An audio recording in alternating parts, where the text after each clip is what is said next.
In this guide, you will learn how to export the check register to Excel. Click the Payments tab. Click the Check Register menu bar.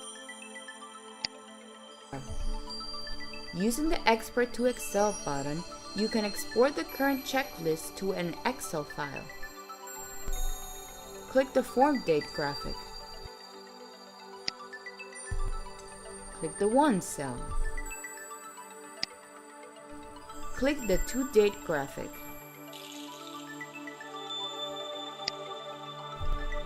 Click the 31 cell. Click the button to the right of the Advanced Search field.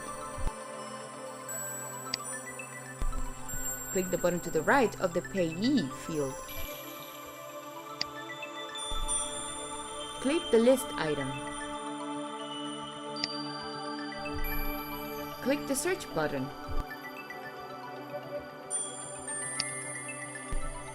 Click the Export to Excel graphic.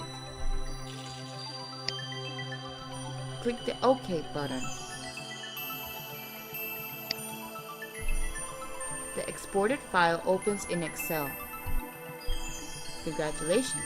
You have completed the Export to Check Register Excel guide.